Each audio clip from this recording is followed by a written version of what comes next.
pertama tentu saja tujuannya untuk melestarikan warisan budaya.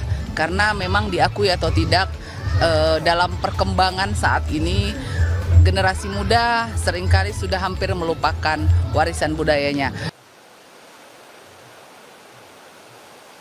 Terletak di Kabupaten Nias Selatan dengan pasir halus dan bersih, serta air laut biru jernih, menjadikan Pantai Sorake sebagai lokasi wisata andalan. Selain menikmati keindahan pantainya, wisatawan juga dapat berinteraksi dengan nelayan yang baru kembali dari laut dan pastinya atraksi peselancar. Lokasi yang langsung berhadapan dengan Samudra Hindia, Pantai Sorake menjadi surga kecil bagi peselancar dunia. Setiap deburan ombaknya bergemuruh, mengiringi decap kagum penikmat ombak. Memiliki karakter gulungan ombak yang konsisten menjadikannya masuk dalam spot selancar terbaik dunia.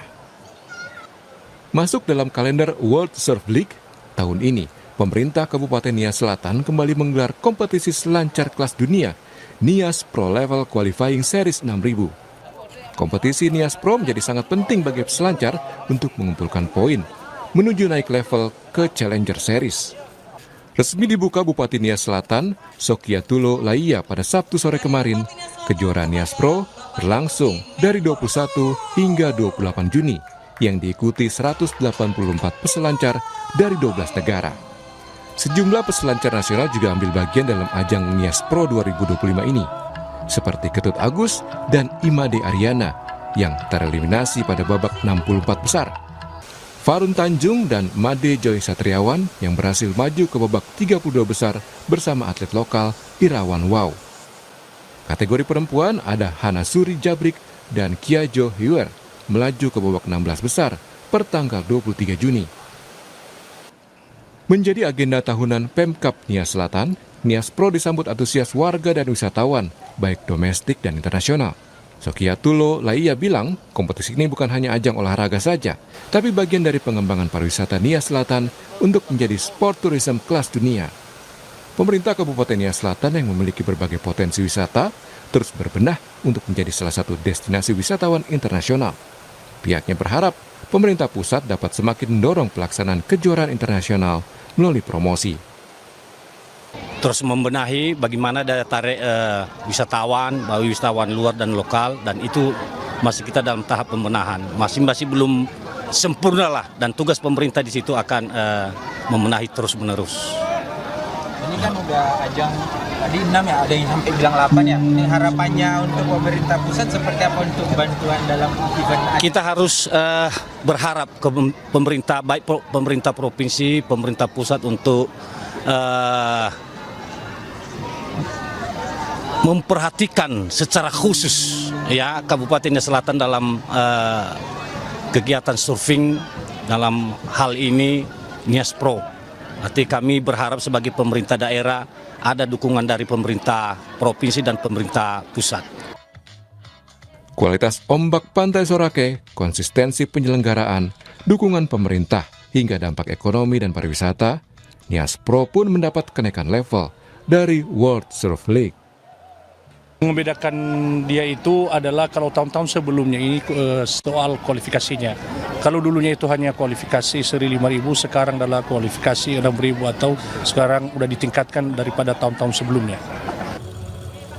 Tidak hanya Nias Pro 2025, pemerintah Kabupaten Nias Selatan juga menggelar Mania Molo Fest 2025 di Desa Hilisa Maetano, Kecamatan Mania Molo. Event yang berlangsung sejak 15 Juni 2025 masuk dalam Karisma Event Nusantara.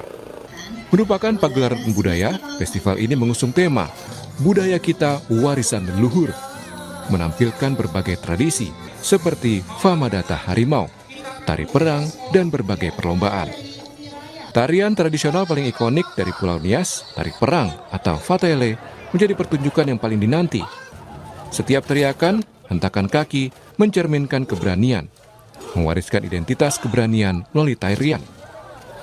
Pagelaran budaya ini tidak hanya menghidupkan kembali tradisi, namun juga mengajak generasi muda untuk mencintai dan menjaga tradisi. Festival ini menjadi ruang tumbuh bagi ekonomi lokal. Puluhan UMKM turut serta memeriahkan acara dengan menawarkan berbagai kerajinan dan jajanan.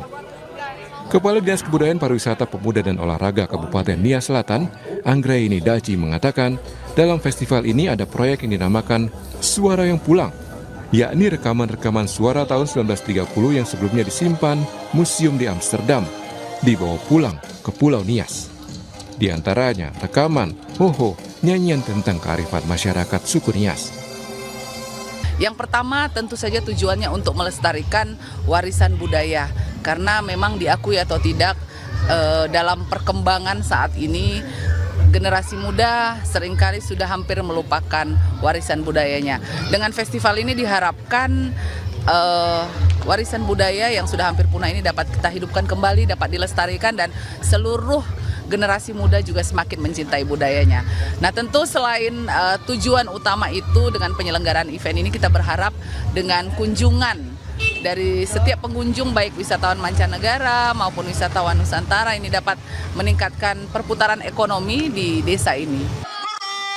Nias Pro, Mania Molo Fest, kolaborasi tradisi dan olahraga bertaraf internasional, gelombang prestasi dari Pantai Sorake hingga pesona budaya. Nias Utara mempertegas posisinya dalam peta pariwisata dunia.